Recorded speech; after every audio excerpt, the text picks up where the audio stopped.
Alright, so we're going to review a little bit of the concept of inverse from the first unit, and then take it a little bit further and apply it a bit more to quadratics. So some things you need to remember about the inverse from last unit was, remember that graphically you are looking at a reflection across the line y equals x. Remember algebraically, one way to find the inverse is to interchange x and y and solve for y. So a simple example here, let's say you have the equation y equals 3x plus 6. The easiest way, if you're algebraically again to find the inverse, is to interchange x and y.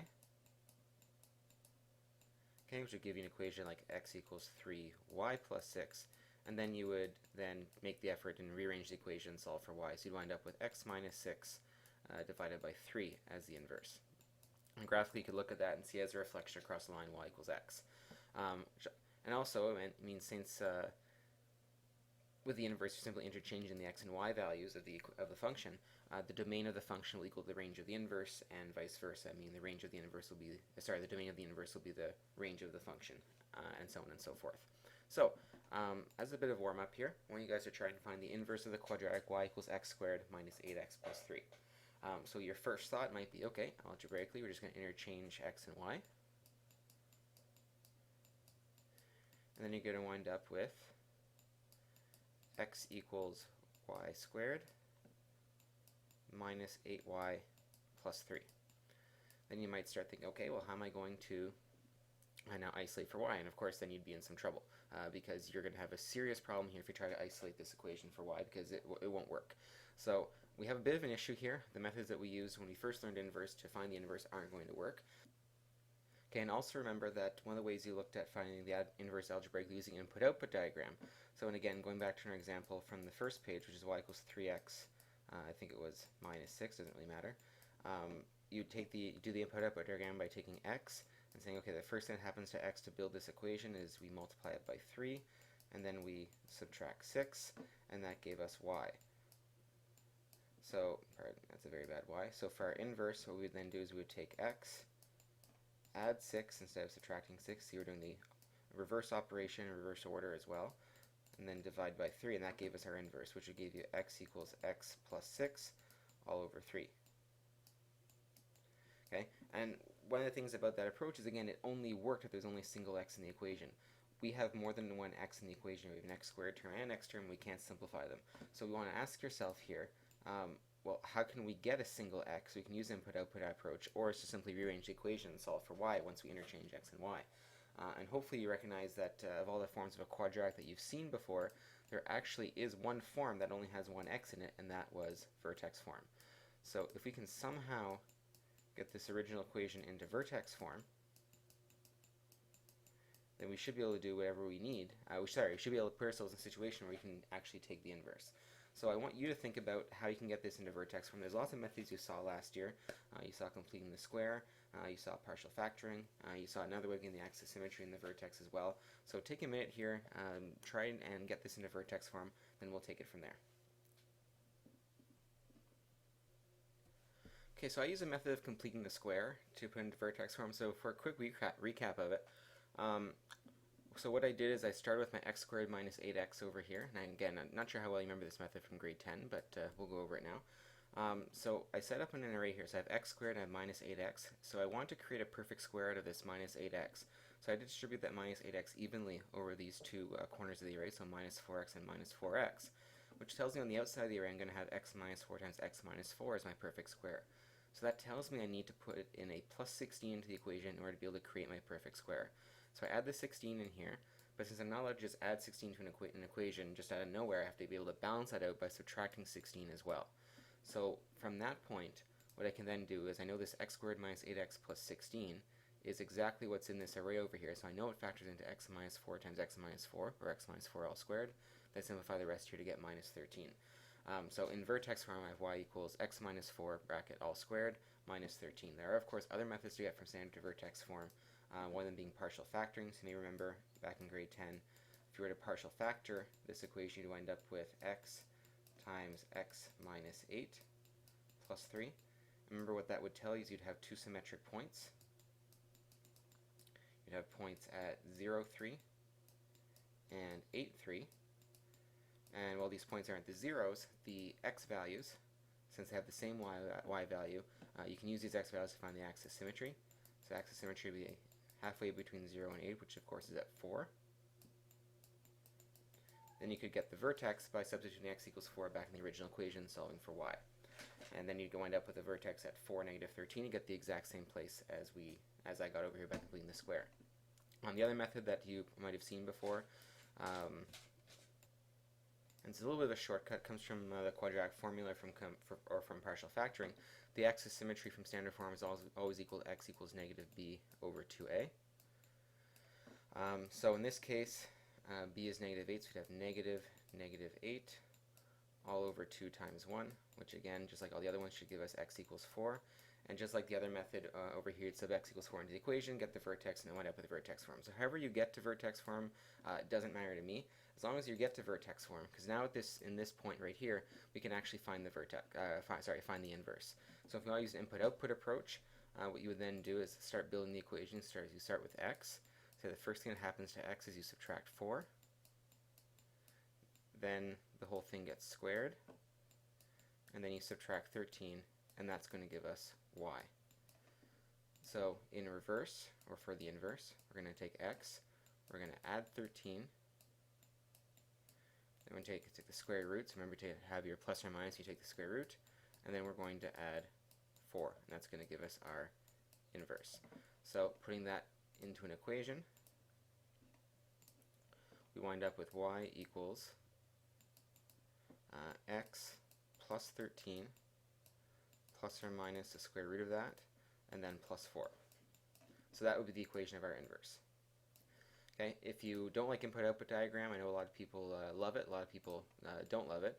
Doesn't matter, you can use algebra as well. So here you can interchange now x and y.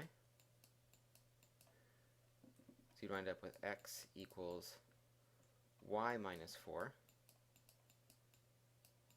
all squared minus 13. And then you'd simply rearrange the equation for y. So you'd add 13 to each side of the equation. And you can see very quickly how you're going to get the answer. You're going to take the square root of both sides of the equation.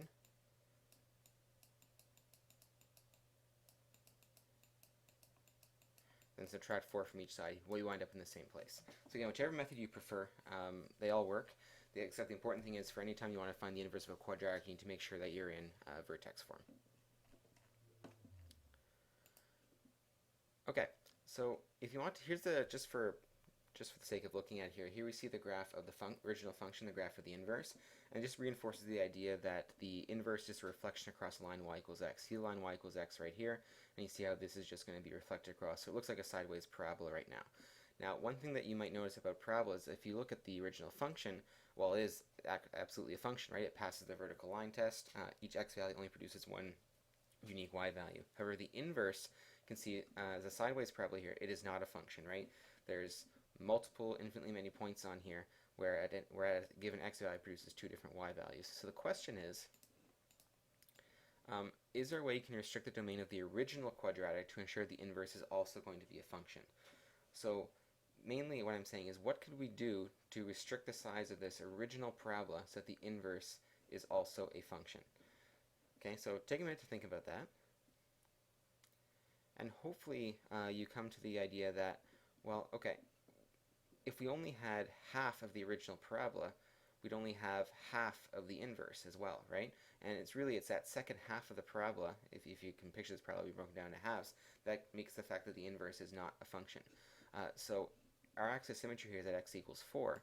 So if we were to somehow, if we could, just restrict the domain to either x being less than 4, and then I'd take this left half of the original parabola, you'll see that the inverse, since the range of the inverse has to be equal to the domain of the original function, the inverse would have a range of y is less than 4, so you only get the bottom half, and therefore the inverse would be a function.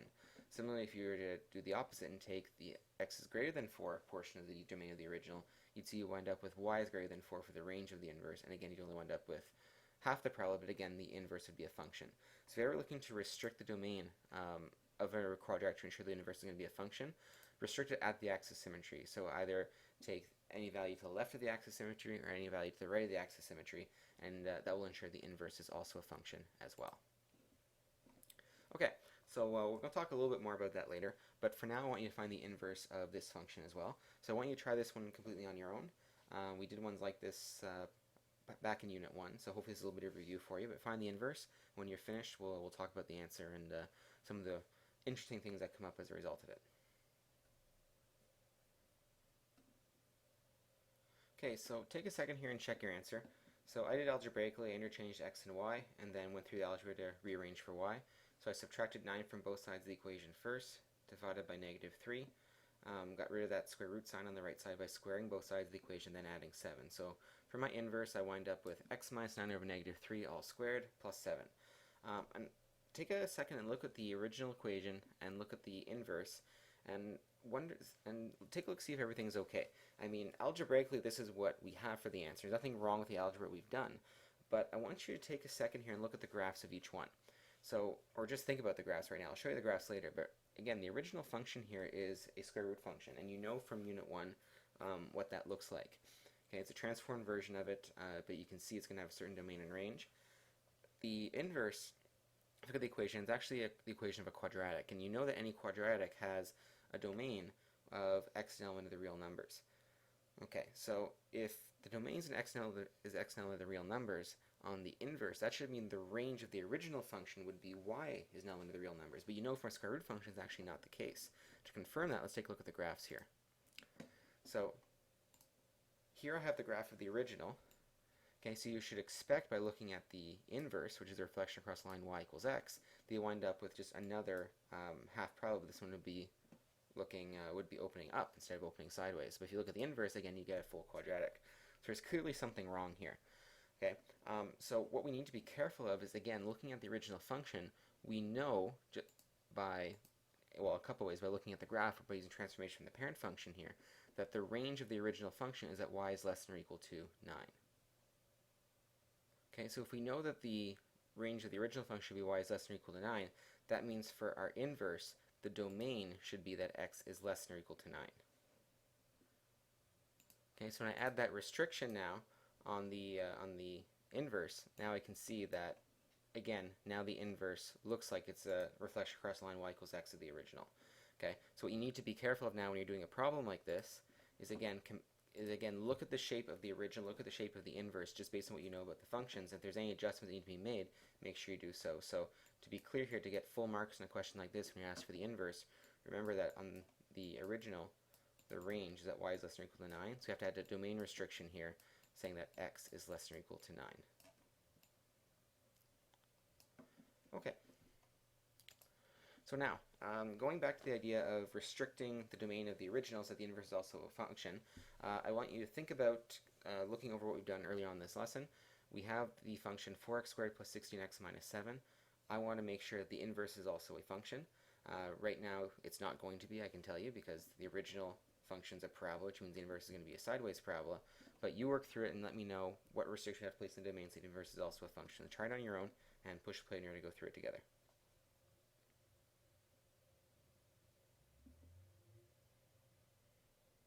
Okay, so first thing I did is I went to go find the axis symmetry. So remember that if I look at the graph here, here's a graph of 4x squared plus 16x minus 7. If I can somehow just take either the right half or left half of this original parabola, when I look at the inverse, I'm only going to have half a sideways parabola, which means the inverse is going to be a function. So I can see graphically my axis symmetry is that x equals -2. Algebraically, there's a few different ways of finding it. I chose to use the formula that from standard form x equal to -b over 2a. You could use partial factoring completing the square to find the axis symmetry as well. But in this case, I quickly solved for it. I got x equals -2. So that would mean that if I wanted to ensure that the inverse is also a function, I could take the domain to be either x is greater than or equal to -2 or x is less than or equal to -2.